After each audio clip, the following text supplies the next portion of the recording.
our 10th prediction for 2026 that was that Pontiac Aztek will be worth $100,000. Tonight on That Car Show, we're joined by John Wiley, Hagerty's Director of Valuation Analytics. John truly knows his stuff with real insight into why cars are worth what they are and what the future holds for enthusiasts like us. Before we jump in, do us a quick favor. Hit follow or subscribe on your podcast platform of choice. And if you've got a minute more, please leave us a review. Those small clicks make a huge difference for the show. It's a fascinating conversation with Hagerty's John Wiley, and it starts now on That Car Show. Hey, it's That Car Show. It's me and Lindsay tonight. And we're joined by a guest I wanted to have on for a long time. You've almost certainly heard of Hagerty's Bull Market List. It does get around. Tonight's guest is the guy behind it. John Wiley is Hagerty's Director of Valuation Analytics, which means he can shed some light on what exactly is going on in today's market and why you cannot afford a Porsche 964 anymore. Also, our mutual pal, Trent Abbott, insisted that we have him on. So welcome to That Car Show, John. Yeah, thanks, Ryan. I appreciate being on here. Really glad to have you here. You know, whenever the Bull Market List is announced, I always try to guess what's on it before I click. I usually get a couple right, but these aren't just gut feelings. There's real science behind it. And in fact, you have a master's degree in financial mathematics from the University of Chicago. Right. So tell us about the methodology here and what all goes into it. Sure. I mean, there's definitely a lot of numbers and data crunching that goes on to make the choices. And fortunately, I'm not the only one making these picks. So there's, we have a team of analysts that help understand sort of what's happening in the market, and a further, group of people that are, compiling all of this data. So the Hagerty Auto Intel team has a lot of expertise and does a lot of, we try to understand the entire enthusiast vehicle marketplace. But, we do get to, once a year, we get to pick these 10 vehicles, maybe a motorcycle too, and that we expect to, appreciate and or hold their value for the next, year and beyond. And what's interesting is we look for, one of the great things about Hagerty is that it has a lot of data. It has not just sort of auction results and data like the price guide values, which go back as far as 2006 for some vehicles. But we also have insurance data. And so that helps us kind of understand the types of people or the demographics of a particular vehicle. And so, we can see who's shopping for this particular vehicle? Sure. And is it, that includes both people getting a policy with Hagerty, people just sort of coming to Hagerty and looking to, they say, hey, I've got, a 1989 BMW 325i, maybe an S, and they want to insure for $25,000. And that's, that valuation data point isn't that unusual, but, if they're 75 years old or if they're 25 years old, that might mean something different. And so in an aggregate, we get a much better sense of kind of the demand potential for certain vehicles. Yeah, data really is the most valuable thing anymore, isn't it? It's all about right. data. Yes. It's I feel fortunate to work for Hagerty because we do have a lot of great data. Yeah. What goes into the value of a car? Obviously, there are auction results, but is it sentimentality? Does it come down to the car's inherent value? How much is just simple rarity? Like, what's the formula here? Yeah, there's a variety of things. I mean, sometimes there's rarity can help and it can hurt, as with and not just sort of how many did they build, but also how many are in that particular color. And sometimes, we just looked at sort of the premium, the value of a particular color for the first and second generation Mazda Miatas. Yeah. And so, we look, some colors are very common. There's like classic red, which is a very common color for Miatas. And, it gets a little tiny premium in the market, but there are some rare colors, some yellows and some blues that, get big premiums or actually get a discount. And so, That's what I was going to ask you. Right. Yeah. So rarity can make a difference. Can help the car, it can hurt the car. And so, but the other thing I think that, especially as you sort of move up in the price point, and it's maybe not that specific to a particular price point, but is sort of what can you do with a car, and what kind of experiences can you have with it? Is your only experience going to be having it sit in the shop or the garage while you're waiting for parts and it's, you can't get it to run? Or is the experience going on the Colorado Grand? And so those kinds of experiences, I think, or opportunity to have those types of experiences, really help the value of the vehicle. And so that's another big thing that helps.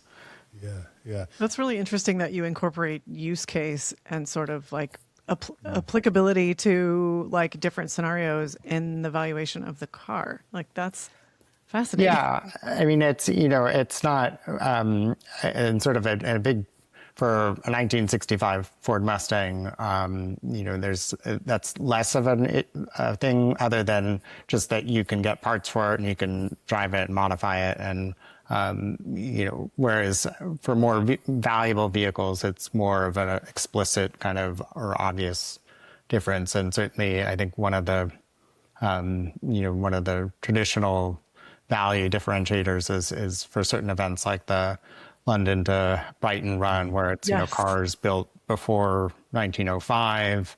And for listeners, this is sort of a funny event in London, England, where they drive very, very elderly cars, 60 miles over the course of a day. And so, but it's, if you have an eligible vehicle for that, then it's, worthwhile to get it. But if you don't, then it's sort of, you're out of luck and you can't do as much with it. So, and same with a Mille with like the 1957 model year cutoff and stuff. Yep. And the Cal Mille, which is a Hagerty event, I think it's 58, is that right? And you mentioned the Grand, we're 60 and older. So that really makes a real difference between like a 60 356 and a 61, right? Yeah, no, for sure. Yeah, it's adds up. And, I think sometimes for some of these events, they'll make exceptions and things, but I think it's it really helps the marketability of a particular vehicle.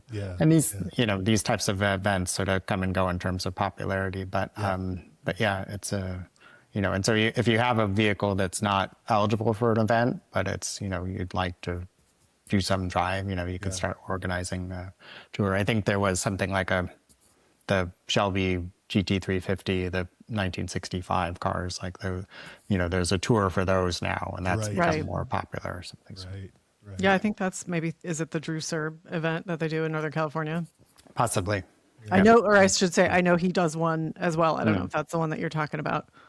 Probably. But I've seen some pretty incredible pictures. There's one that they do with cobras too, because I saw a picture of a bunch of cobras in the snow in Montana, I think. Oh, really? Which looked incredible. Wow. Yeah. Wow. So, John, we've established.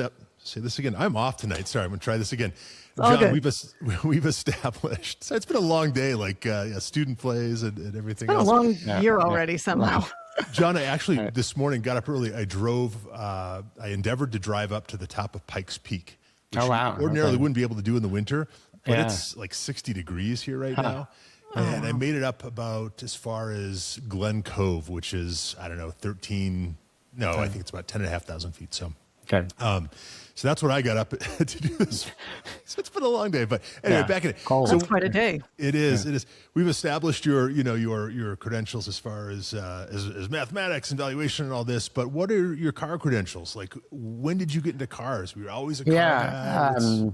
So I grew up in the San Francisco Bay Area and sort of Silicon Valley.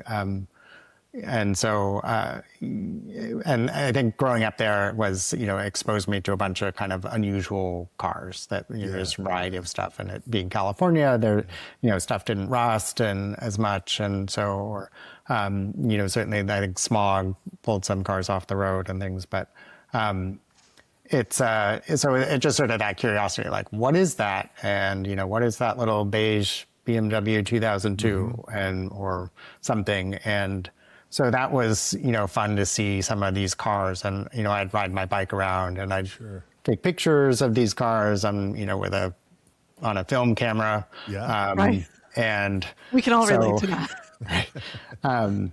And wait to develop them and the pictures and the prints and stuff. So, but then, and it's kind of out of that, I was got into reading sort of the vintage car magazines. And at some point along the way, one of my mom's friends started vintage racing cars, like an Alfa Giulietta Spider. Cool. Nice. And so, I would go to Sears Point or Laguna Seca and watch them race or something like that. So Sears Point is, of course, Sonoma Raceway or something like that. Right. Yeah. You can tell how long somebody's been in the car world by what era of names they use for the tracks. Yeah. So, she married a guy who was also vintage racing, and so I,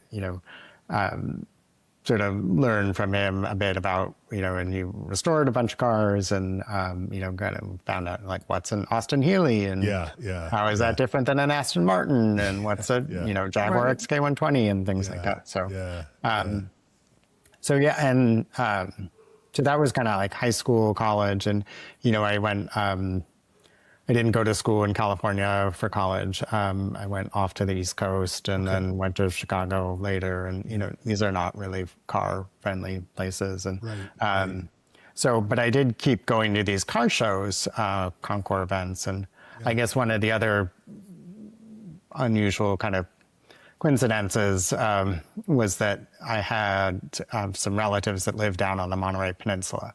And so I'd go down, go down and visit them. And, occasionally they'd say, hey, we have this car show. It's just down there at the lodge at Pebble Beach. And, you can come down and stay with us. And, here's a ticket if you want. And so, and this was all much more sort of, informal at the time. Back in the good old days.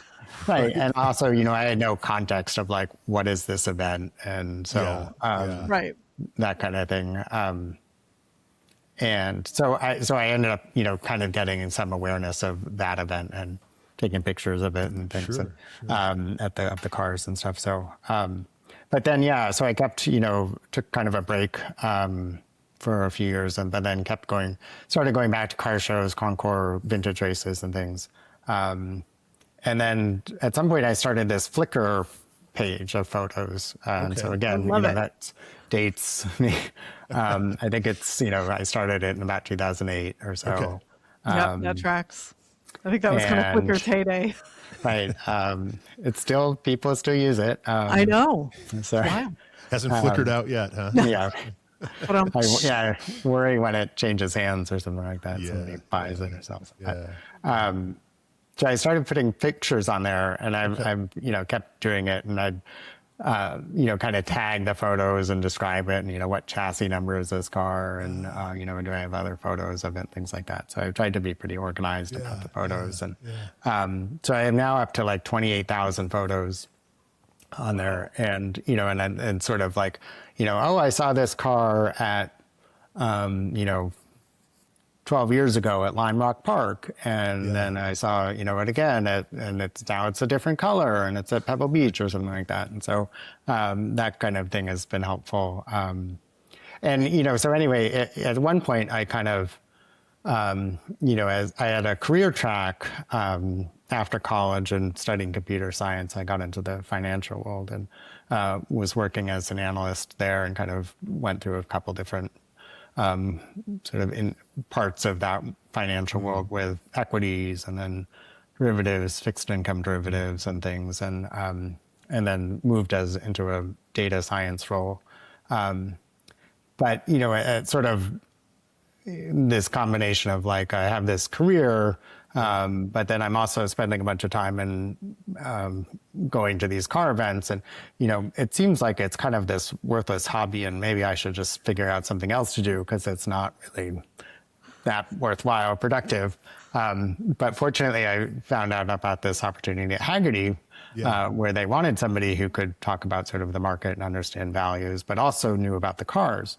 And so, it's like, oh, I have all these, tens of thousands of photos on Flickr that I've been labeling and tagging and things like that. And so, which is, a big part of sort of what Hagerty and the automotive intelligence team does, is kind of describing vehicles accurately. And so that's a big part of it. So fortunately that's been a great combination, and it lets me sort of talk about a big picture part of the market, but then also kind of what makes a specific car valuable. And so that sort of looking down at whatever 30,000 feet, but then looking at a specific vehicle and understanding what makes it worthwhile or valuable to somebody is helpful.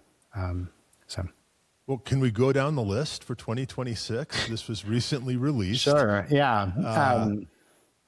Yep. There's a good variety of cars. We work with the magazine media team to kind of curate the list. Sometimes, and it's a little bit more of a list of vehicles where it's, there's a little bit of curation of like, we don't want to have, despite, a little bit, some inclinations of folks, it's, we can't have a list of JDMK cars because nobody would read that. Right. So there's sort of like, let's have an American car, maybe something that's, more modern. So there's a little bit of. Before you start, sorry. So what are the qualifications, or what are we looking for in a car that makes this list? What is it telling us? There are also differences of kind of what's the investment or investment potential. And so is it a car that's going to double in value in the next 5 years, or is it a car that sort of used to be considered very collectible and valuable for its type, and has maybe, lost some of that value in the past 5 years, and maybe we expect it to turn around and rebound.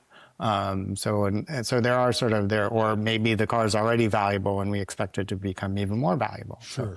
So that's kind of some of the areas where we look, and certainly as the market has kind of cooled relative to 10 years ago or so, or even 2022, where kind of everything was going up. It is a little bit more nuanced as to, this vehicle's has some potential to rebound, whereas we expect some of the other vehicles that are comparable or similar to continue to lose value or not appreciate further. Yeah. Well, the first one that I see on the list is the 68 to 70 Dodge Charger, and I think that sort of fits in there because that's kind of an anomaly. A lot of muscle cars and cars of that era have really dropped, haven't they?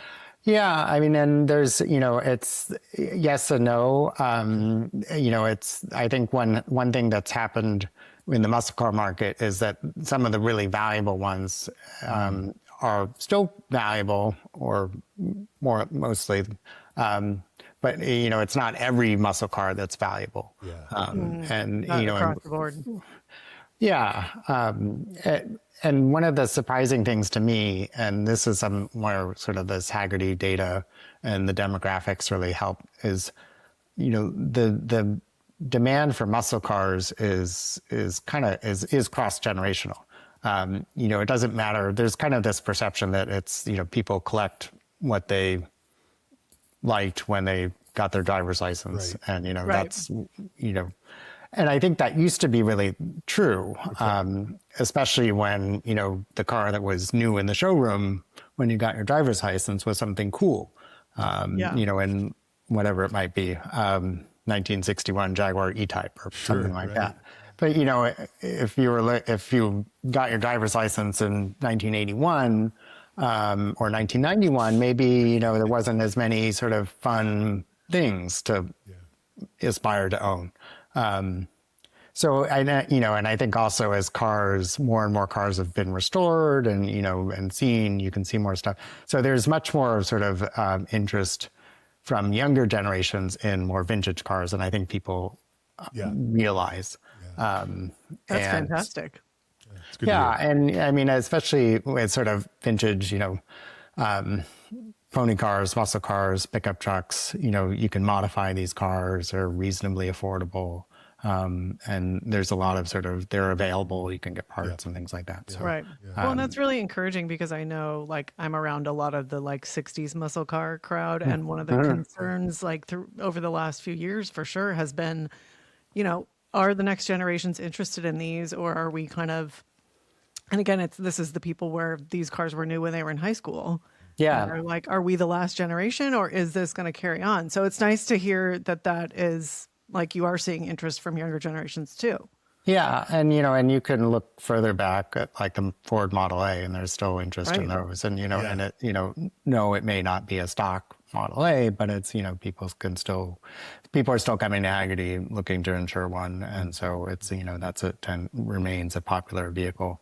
And going back to the Charger, though, that's one of the things that helped it get on the list is that this car has a lot of screen time. It's been in a number of different movies and, across eras and things. And so I think that really helps it sort of remain relevant and something that's recognizable for different generations and things. And so the fact that kind of the values of it had dipped a bit in the past several years seemed to help it make its place on this list where it's, we expect values to turn around or at least sort of hold stable.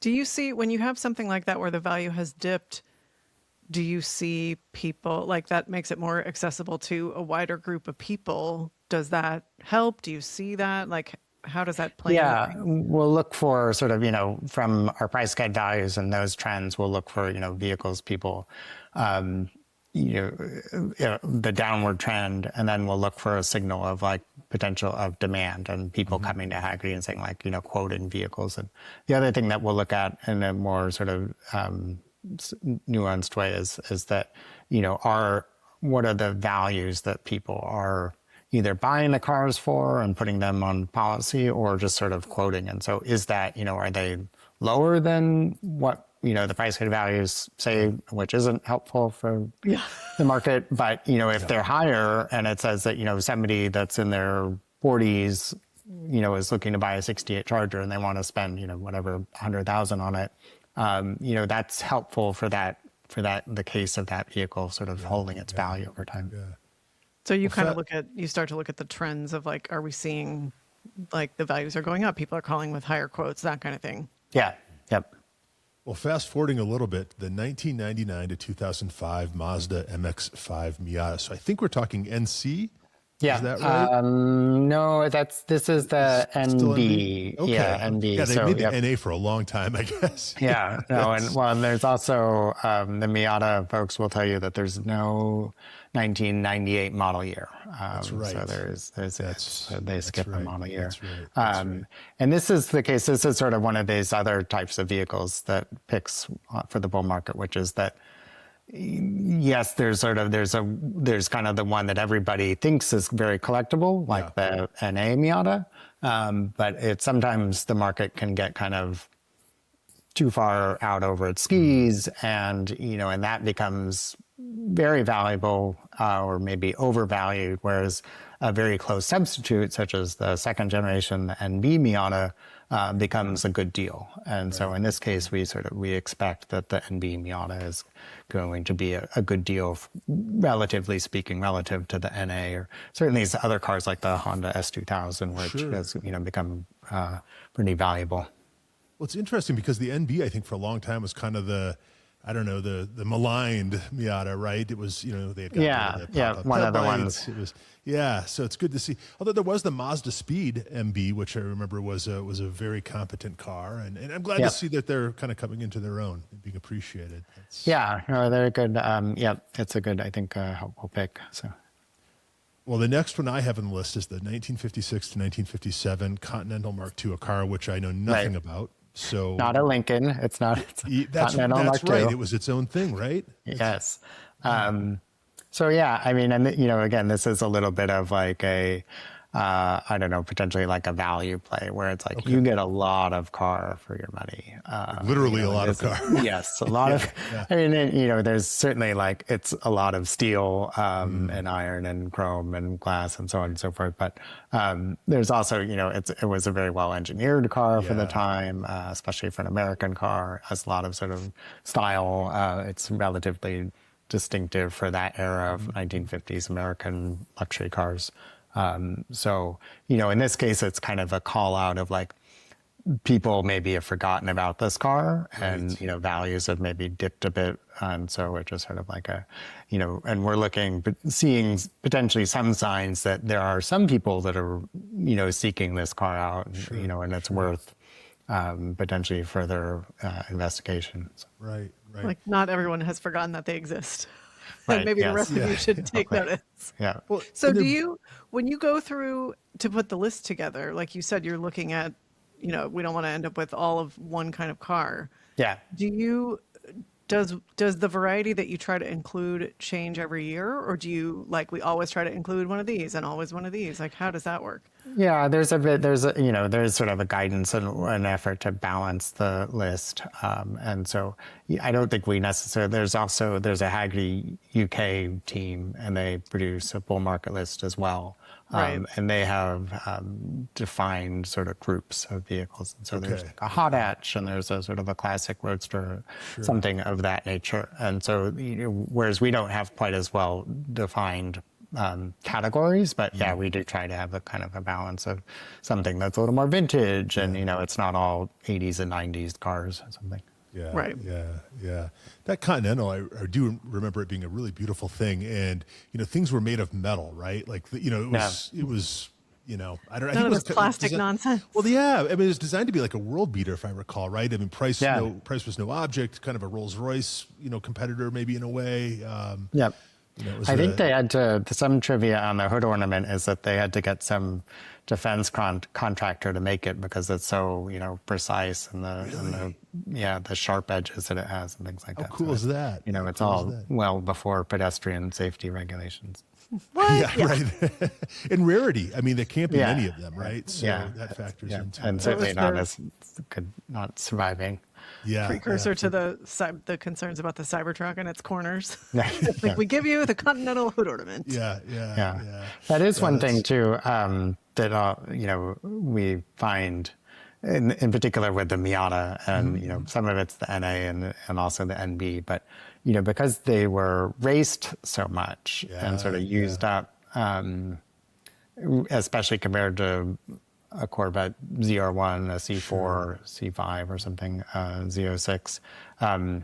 Those types of cars, there's a lot more of them that were sort of put away, whereas Miatas were raced a lot more often and sort of used up. And so that sort of attrition can help the collectability of the vehicle too. And that's how you can end up with sort of these cars that were much cheaper when they were new, become more valuable when they're sort of 25, 30 years old. Great Right. point. And what an important car the Miata really was, right? For us enthusiasts, it really kind of kept the flame going and all that. And so the next one on the list is the 1990 to 93 Chevrolet 454 SS. So this is something I remember one of the really cool kids at school having when I was in high school, like an older kid, Why is this on the list? I have a sense. It was really the first muscle truck, right? A modern muscle truck. Yeah, Ford had a kind of a similar F-150 Lightning at the time that I think. It is a unusual thing. And, in this case, it is kind of, when you look at what Chevrolet will sell you as a pickup truck, a full-size truck today, it's like, this really isn't available in this combination anymore. So it's an interesting, I think that's partly why it's on the list, is because it's just, it's sort of an unrepeatable experience in this point in time for if you want a accessible, pickup truck with a big block. Right. Yeah. I mean, that really is like the Lightning too, because the first gen Lightnings were not a crew cab either. Yeah. Which was first? I think this came out first. I'm not 100% certain, but I think this came out first, and then I think the Ford responded a couple years later with a slightly different take on it, which had I think it was a 351. Okay. With a, different manifold and similar performance, but just a slightly different approach. And these were mostly black, if I recall, right? Maybe a handful of other colors, silver, white, or something. Yeah, maybe red, white. I don't know. Yeah, okay. And then this was before, I guess, the Cyclone as well, right? Just before or about the same time? I don't think so. I think they're about the same. Okay. I'll have to look and see. I can. I think maybe 90. Yeah. And to be honest, at that time, I was, a young teenager. The Cyclone was the one that I wanted. That was the one that really caught my eye. But yeah, but it's interesting too, because you end up with sort of these cars or vehicles that were groundbreaking at the time. Yeah. But kind of all-wheel drive, turbocharged truck, SUV. That became kind of the standard for most vehicles these days. Yeah, it really. And so, whereas a rear-wheel drive, big block truck is still not very common on the market now. So right. And this is what this is a digression, but this is kind of I think the challenge that a car like the Porsche 959 has is that that it was so advanced, but it was kind of accurately predicted future Porsche 911 supercars, and so it's kind of like you don't need to spend $2 to $3 million for an all-wheel drive 911 with a turbocharger because it's available still. Yep. No, you're absolutely right. That that Cyclone. I remember the 454 being nearly as quick, but that Cyclone is fast by for sure. standards, It's faster. Right? It's interesting, but two very different ways of going about the same problem, I guess. Yeah. So, the next one on the list is the 06 to 2013 Chevy Corvette Z06.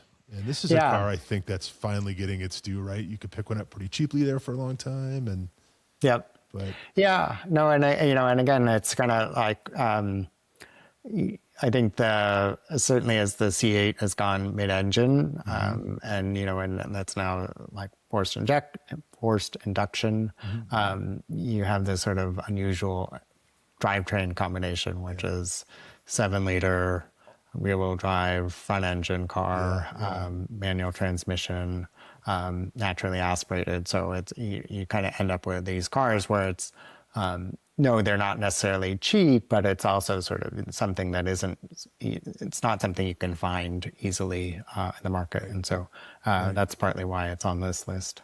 Yeah. Well, hell of a lot of car for the money for sure. Yeah. So the 69 to 72 Alfa Romeo GTV. This is a car, I swear, 10 years ago, you never saw them around, and now you see them everywhere, right? They really came out of the woodwork, but they're such wonderful cars in every way. Yeah, no, I think, this is kind of one of the challenges of the bull market list is sometimes we get a bit specific. And so in this case, we're picking out the 1750, which is kind of the late 60s, early 70s version, but not the 2-liter 2000 GTV, which has kind of a different grille and it certainly has, more power and is faster as a 2-liter, but, there's the sort of, I think the aficionado take is that the 1750 is a little bit sweeter and maybe revs a little bit easier. And I think they are, rare cars. It's a little bit hard to say how many are surviving and around on the market, but the other sort of difference, and this is if you're reading or paying attention, my level of insight into the 454 SS versus the Alpha should be telling. But the other thing that I think can be helpful for this car is I think the 69 had this flying buttress seat design, which is sort of as with like the Porsche world, there's sort of 1 year only model year differences that everybody sort of goes crazy over. So, so I think there's a few factors that help this vehicle become more collectible. Well, I think something else about this car, sorry to interrupt, is that it really has become a great alternative to an old Porsche, right? As prices and those have just skyrocketed, right? This is no, it's and I think and there's a little bit of that the event eligibility thing where it's like if you can take it to an event or a show that's suitable for the car, then that's really helpful. In Southern California, there's sort of now this kind of Italian car show, sort of similar to Luftgekühlt, the air-cooled Porsche show, where and this one is Machinissima. Yep. Yeah. Machinissima. So again, it's like if you like that event or want to have a car in that event, this is getting a 1750 GTV is probably a good place to start. Yeah. And I think too, when you see people start to singerify, vehicles, right? Yeah. There's the Alphaholics and these other outfits. I think that's a sign that there's something to it, right? Yeah, for sure. Yep. Yeah. Can you talk a little bit more? I'm very curious about the flying buttress seats that you mentioned.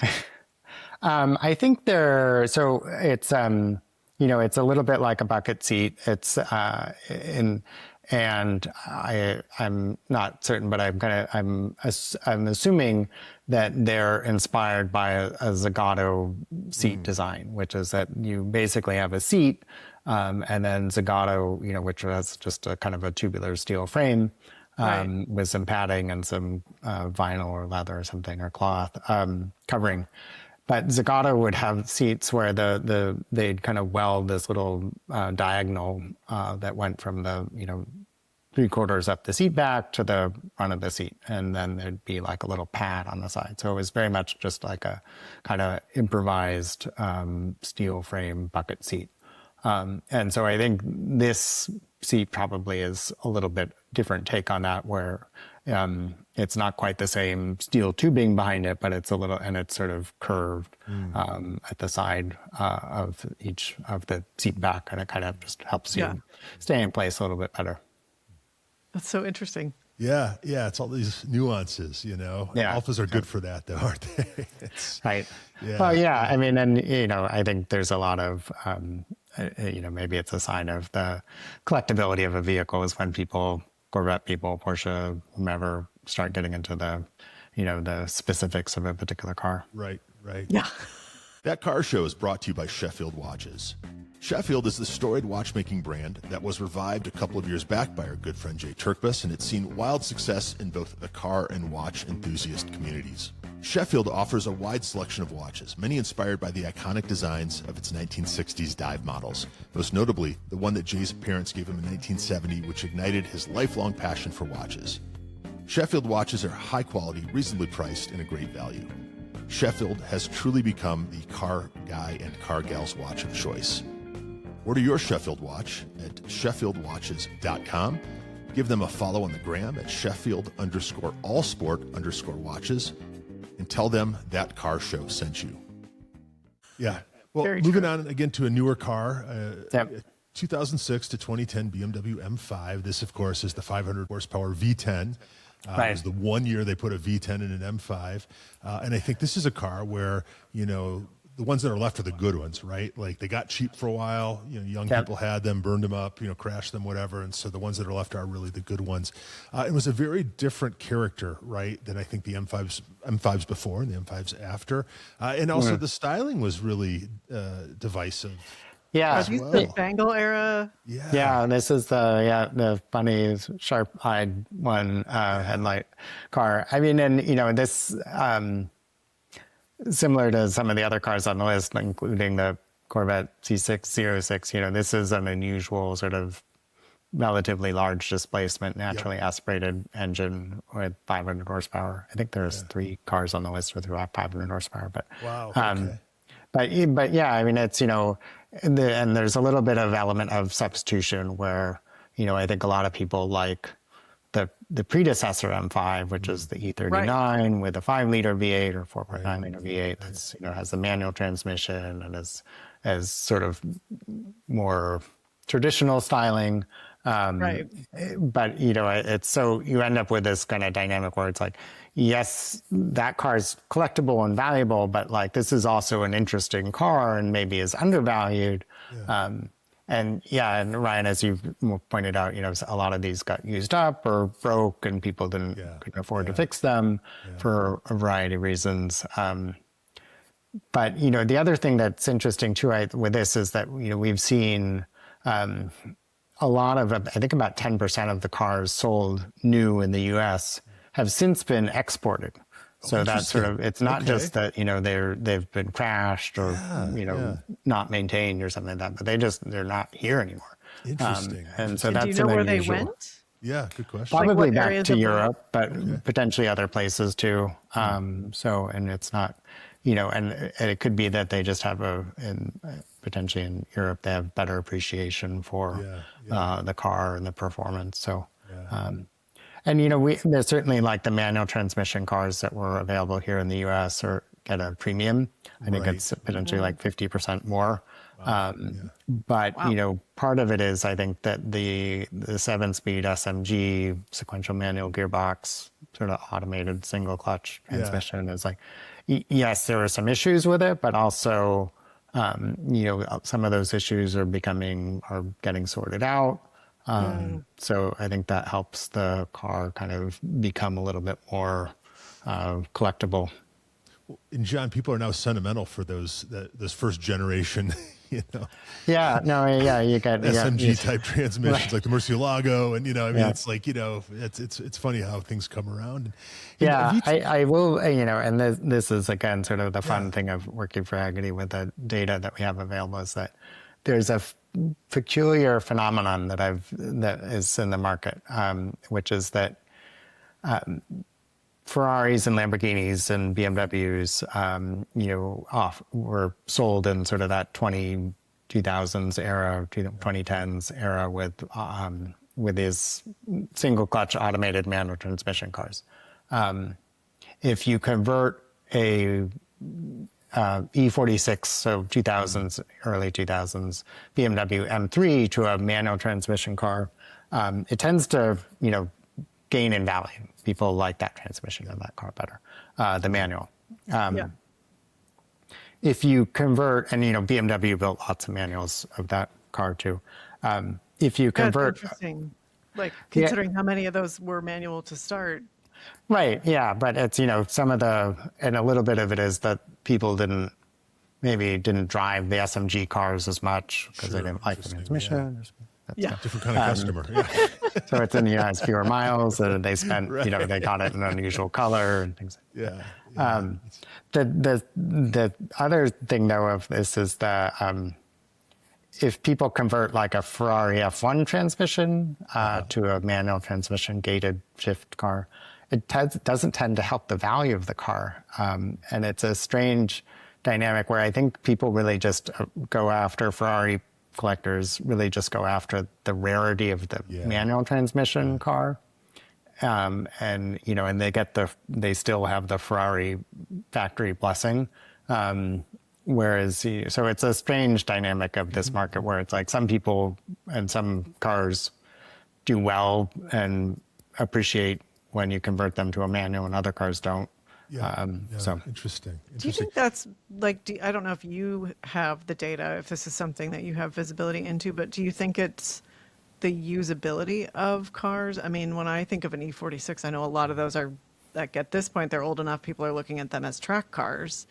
Yeah. And I would imagine that's less common in the Ferrari world. Is that something that you see? Yeah, I mean, I think Ferrari is still a lot more sensitive to mileage than some of the other makes and things, and so it is very much like the fewer the miles, the better or the more valuable the car. Right. And as wild as a V10 in a midsize sports sedan seems now, I mean, lest we forget, Audi was doing it with the S6, right? Yeah. I don't think that was nearly the rocket that the M5 was with, similar power. But those are kind of strange days, right? For manufacturers, Right. When BMW had an F1 team and was racing cars. Well, when so you long think ago, about but it, not, right? And when you think about it now, in terms of like, there's so much talk about engagement these days, which wasn't as much kind of in the ether at that time. But think about, like, love them or hate them, those cars certainly generated engagement, when they debuted. Yep. Yeah. Well, moving on, one I don't know a ton about. I remember them around back in the day, but they never seemed common even then, which maybe factors into why it's on this list. But the 1981 to 1993, and that's shocking that they made it up to 93, but the Dodge Ram Charger, which was sort of a Bronco competitor, I guess you could call it. Yeah. And, as with some of the other vehicles on the list, this is a little bit of a substitution play where it's, people remember the Broncos or the Blazers, and that's, and they're potentially easier to find. But, this is a very similar experience to those, but at potentially at a lower price point. And so it can be worth looking for some of these. And, and it's very much that era before Dodge came out with that new look pickup truck in the mid 90s. Right. And so I think this has kind of fallen off the radar of a lot of enthusiasts. Sure. One of the great hood ornaments of all time, too. Yeah, right. Did they make very many 3 pounds of hood ornament? Sorry, Ram Charger. No, like, did they make very many Ram Chargers when you compare to how many Broncos, and like the K5 Blazer would have been a competitor at that point? Right. Yeah. Good point. Yeah, I think it's probably a much rarer truck. Is like just and partly with the sales, lack of sales of sort of the similar Dodge Ram trucks of that time. I think the Ram Charger is probably also a much smaller part of the market for that kind of full-size two-door SUV. Well, when you think about how much of the market the Bronco and the Blazer had, that would have been an uphill battle. But it's funny that you mentioned the Ram Charger, because I actually saw one over Christmas in person. I could not believe it on the road. Right. Blast from the past. Yeah, it was wild. I know. That I only know. Yeah, right. So the next one, I think probably the 25-year rule has something to do with this one. It's the 95 to 98 Nissan Skyline GTR. I mean, I think its charms are pretty clear to all of us, but what else is factored into that being on the list? Yeah, so this is maybe echoing the last pick too, but there's a bit of a substitution with this one, as that the predecessor, the R32, kind of groundbreaking all-wheel drive Skyline that was only sold in Japan as well. That's gets a lot of attention for being kind of the debut of this era of Skylines. And then, the succeeding, the third generation Skyline, the R34, that's been in lots of movies and is sort of seen as much more sort of pretty or a better design.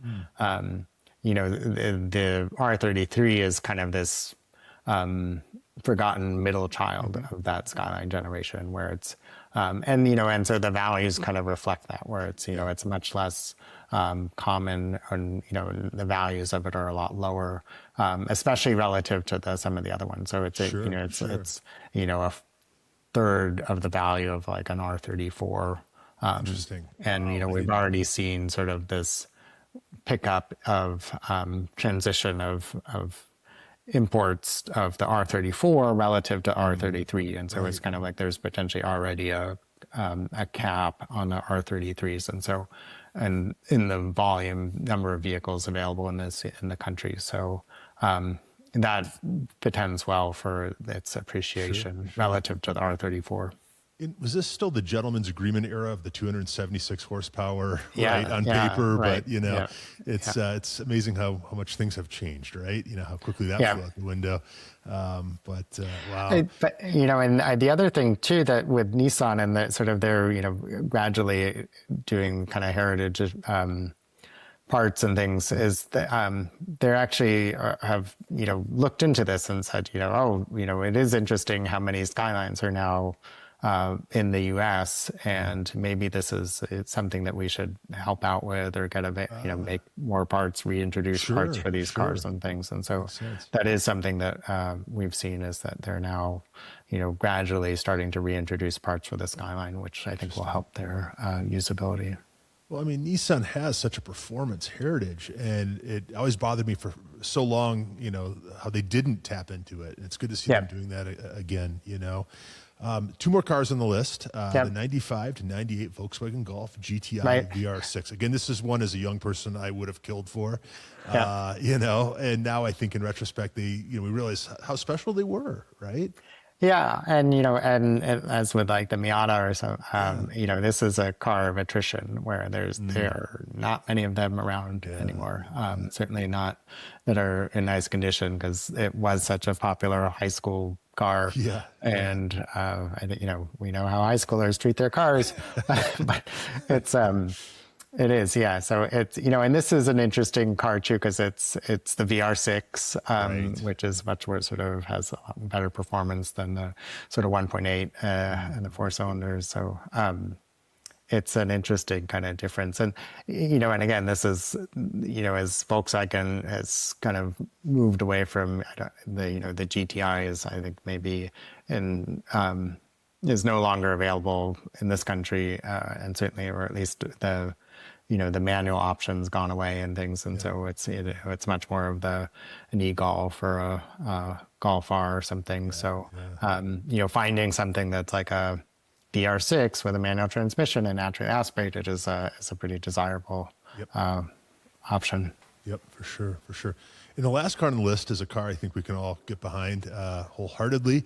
It's the Porsche Carrera GT. But why this year? It's a neat car because it's, as with some of these others, it's not, Porsche just doesn't really offer this anymore, which is this mid-engine car with a V10 engine that's naturally aspirated and a manual transmission. And so, and certainly it's a 7-figure car. But I think there's a few factors that are starting to help its value and potential appreciation. One is, they did the suspension recall recently, a couple of years ago, and so the cars are now potentially much better to drive. Tire technology's advanced greatly in the past 20 years. So Michelin can sell tires that are much more sort of appropriate for the vehicle.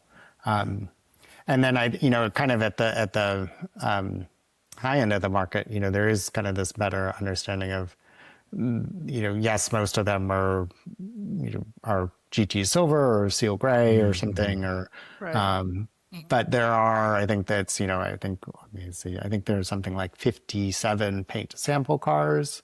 And, maybe about half of them were sold in the rest of the world, and fewer than half were sold in the US. And so, so those paint to sample cars are, and that's 57 out of about 1,270 or so that were built. And so those cars we're seeing are becoming very valuable. We have this sort of there. Sorry to interrupt. What's the gulf there with the paint to sample cars and the standard car? It can be a little tough to identify it, but we recently, we occasionally will do this thing called a pricing note for our price guide values, which is that if the car has if it's a 1963 Chevrolet Corvette Z06 with a big gas tank or a small gas tank, sometimes, it's one of the tanks is worth another $50,000 or something like that. So in this case, what we've determined is that these paint to sample Porsche Carrera GTs can be worth 50% more than sort of a similar sort of regular production car. And so that's, it's... I wonder what a premium it was at the time. I know I have a sense of if you go in and get a new, GT3, what that paint costs, but just think of the how that investment paid off, right? Just the paint. It's wild. Well, especially when you think about at the time, now everybody's familiar with paint to sample and paying more for a color. And that concept at the time was newish or much less common. So then to look at whatever the premium was, I would imagine it was even more, striking. I mean, I think you had to know that you could do it, and so I think it was unusual. And now everyone does it, so I'm thinking GT Silver is the move 20 years from now, right? At least that's what I'm hoping. Yeah, the move is to pointedly not do PTS. Right. A good appliance white or something. Right. You just don't see anymore, right? Well, and John, I know there was the Carrera GT that I think Porsche did a full restoration on, and it's that blue one. I think it's called Speedster Blue. I think, I mean, they've done a couple, I think, and there was an oak green car that they did too, that was, and so that's the other kind of option, is to go back, send it back to Porsche Special Wishes and get, a restored Carrera GT in a different color or something. So. We've got the Canepa cars now too, right? He's done dozens, I think, which is kind of wild to think about, right? Because they seem like these sacred cows, and then, he's redoing them at even that much more of a premium. But so, I was looking through this list, and I've followed this for a while, for years, and it struck me, are there any cars that come up year after year, but they never make the final list, sort of like always the bridesmaid, never the bull market bride kind of thing? I don't know. There's sometimes, so there are a couple, some of the behind the scenes things is one, we have to be able to find one to photograph it and put it in the magazine. And so if we can't find one or don't think that we can find one, then that sort of means it's not on the list. So that shapes what happens. The other thing is that one of the sort of things to look out for is some of these cars, we didn't carry or we didn't have in the Hagerty price guide a year ago. And so as we, in some cases, if you're kind of anticipating like a future pick and something seems like it should be covered in the Hagerty price guide, but it isn't, then that could be a potentially good pick in the future. So in this case, like, for example, the E60 BMW M5, like we didn't have that values in the Hagerty price guide a year ago, but we've since added it because we feel like it's becoming collectible despite its appearances and things. So those are kind of the things. But if there are vehicles where it's some unusual car, say a Nissan Pulsar GTI R, is potentially fun, but very hard to track down, we may not put it on the list. I'm laughing because I literally took a picture of a Pulsar NX last night. I hadn't seen one in a long time. And it wasn't anything special, but it had, you could get the different rear ends. Do you remember the tops? Yeah, you different. Snap in a fastback or a wagon, and this was the wagon. And I almost sent it to you, Lindsay, and I thought I thought it was like a bridge too far. I'm always up cool for spotting, receive, right? car spotting. I mean, I feel like you and Dan are the poor recipients of my constant, look at this. I mean, you guys were talking, I saw an R34 Skyline right-hand drive at Christmas and immediately sent it to Dan and Ryan. It's no Defender, but that's we got to mix it up every now and then, right? So, so John, obviously this is but one small part of your role at Hagerty. I'm sure you are also heavily involved with the auction side of things with Broad Arrow, right? Yeah, I mean, we try to, because we're looking at the whole market, we do try to maintain some neutrality as to the auctions, and further, we won't necessarily call out, this auction company did really well or did really poorly or something like that. So we do try to just kind of observe what's happening in the market and things. But it's a judgment-free zone. And I imagine the online auctions in particular have really skewed values, especially the more accessible cars. Yeah, and there's kind of one, certainly that availability and being able to find a particular car, and certainly with an online auction has helped a lot of cars become more collectible. So that sort of, if in particular with live auctions, there's only so much time that a car can cross the block and, and so many hours in the day and things. But with an online auction, there's so much more sort of breadth and scale and things. So it's so I think that format of auction has really helped in sort of broadening out what's considered collectible. I don't think you go back a few years. I don't think anyone saw that coming. Right? Yeah, no, it is. It's a really remarkable change. Yeah, it has. We do see the online auction market has, they've long sold more vehicles than live auctions, but it's, their total sales in dollars is now taken the lead pretty convincingly. Yeah. So it's, I think they're doing about $1.7 billion in sales in North America last year. So, and that's, I think the live auctions were about $1.4 billion in sales. So they've gotten a pretty good size lead now. It's just one of those things I just thought never would be, right? Like Uber or, it's just like that doesn't. That's Why would anybody do that? Yeah, right. Well, it's like when Amazon first started and you're like, oh, yeah, I'm going to order a book online and I'll actually get it. Yeah. The world has changed so much in such a short amount of time and continues to do so. It's pretty wild. Yep. Can you give us sort of a look into, I don't know, the next 5 years, 10 years, 20 years, like general trends? I know you're not can't read the future, but get out the crystal ball. We do. I mean, we do. Well, we started forecasting values a little bit. I won't get into that, but we do make year-end predictions for some predictions for this year, 2026, and and then we'll also score our prior year's predictions. And so we occasionally we are pretty accurate. Other times we've had a lot of misses, but one of the things in sort of one of the general trends, or I will say one of the predictions that we made, and this was kind of a little bit jokingly, but it was, well, entirely joking, was that we get a lot of kind of requests from people saying, I have this Ferrari, Porsche, Corvette, something, and I think I want to insure it for $500,000, and it's well, what is that based on? And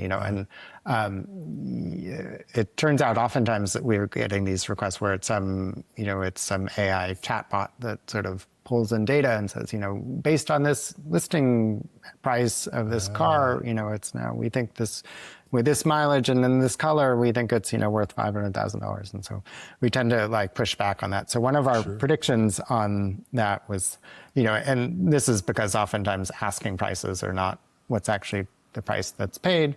But our 10th prediction for 2026 that was that Pontiac Aztek will be worth $100,000. And so so we'll see. We'll check to come back and see if we get any requests for sort of $100,000 Pontiac Aztek. That's hysterical. That car was so ahead of its time, and it's. I wonder how much of that was the fault of the car and how much of that was the fault of the marketing and everything the else. Design. But, I think it was the marketing, but a lot of plastic. So John, at play too. So my husband just moved here from Albuquerque, and when he was in Albuquerque, his daily driver was one of the Aztecs in the Breaking Bad color with the mismatched wheels for like a year and a half, and he raves about it. He's like, I think it's a great car. Never left him stranded. Super capable. Well, and I mean, if there ends up being the Pontiac Aztek tour that visits the Peninsula Hotel or something, and somewhere, then maybe it will turn into a six-figure car. But everyone will say Hagerty knew it all along. Yeah. So, well, John, I have learned a lot tonight. I mean, this has really been fascinating, and I feel like I could talk to you for another hour very easily. But one important question we didn't ask, and that's what's in your garage. Yeah, I have two cars. One, my daily driver is a 2018 Alfa Romeo Giulia, just the four-cylinder. So, well played, and I got that, those. Off lease. It's a fun, kind of usable car, but it's a little bit different. And, so that's a nice car. I've had that about 5-6 years now. So, I really like it's a good car. Yeah, it's a good answer. I like it. The other car I've had long. We accept that answer. Yeah. The other car I've had longer. It's sort of one of these, as Dave Kinney would say, buy what you love, don't buy something for appreciation potential. But it's a 2006 Maserati Grand Sport Spider, which I bought cheaply. Yes. Yes. And then, spent a lot to sort of catch up on maintenance. And, it's not vintage and it's not that modern, but it was my only car for a while. Really? And we spoke earlier about sort of these automated single clutch transmissions.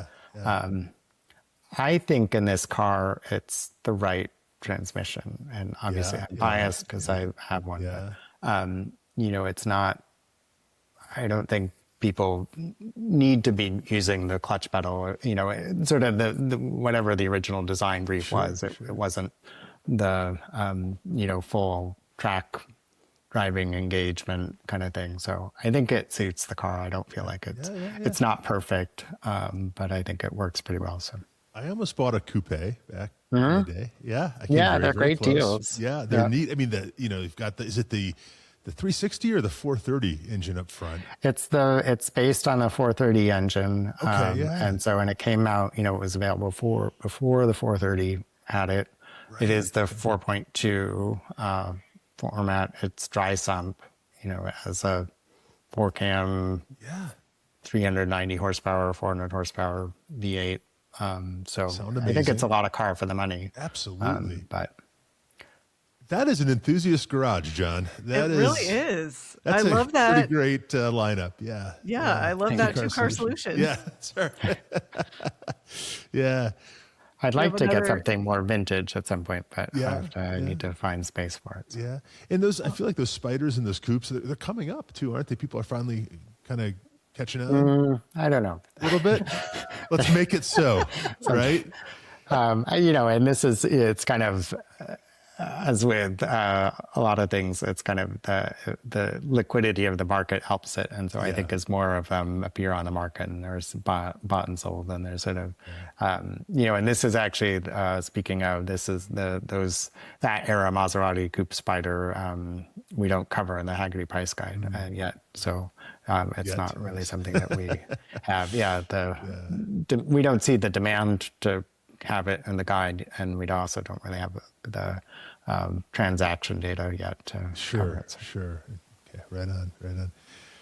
Well, John, I feel like you're kind of living the dream. You're working for Hagerty, doing what you're doing. I mean, you really have the best of both of your worlds, right? You're doing a pretty cool thing. And I think, the work you do is only going to play more and more into this enthusiast world, moving forward for a number of reasons. So I think your timing is perfect too.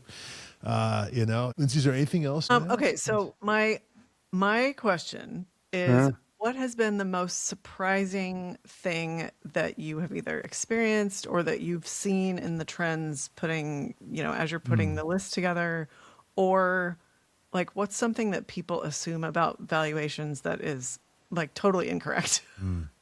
To me, the surprising thing is kind of this stereotype or belief that people collect the thing that they liked, when they were 16 years old, and yes, I think that probably was true, or it needs to be.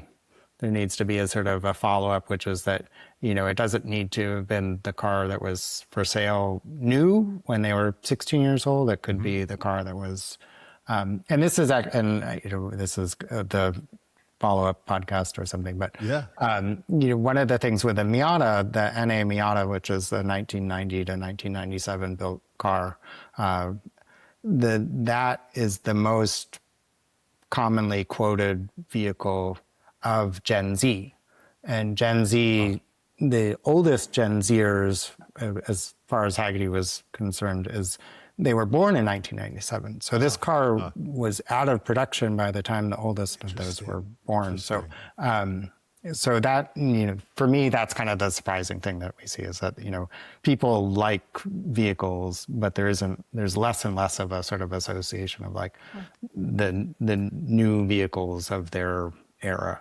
That it's like a guarantee, hard and fast rule that it's like whatever was new when they were in high school. Well, and that's I think that used to be the case, but it's no longer.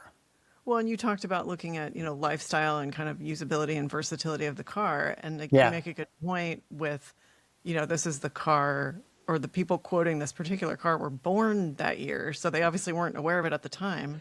Right. But when But you yeah, I look, mean, now they see that they can do, driving tours or events or something with it. And so it speaks to them in some other way besides sort of the car that they wanted when they were about to get their driver's license. yeah. Well, and you look at too, I mean, you mentioned movies earlier with the Skyline, like maybe the cars weren't brand new, but if you look at the movies that were like coming out when they were learning to drive, that's going to influence their likes too. And it might not be a car that was brand new at the time too. So Yeah. If Dom Toretto drove one, yeah, then exactly. maybe that speaks. Maybe Not you to don't put want your that fine car, point but on you it. do. Yeah.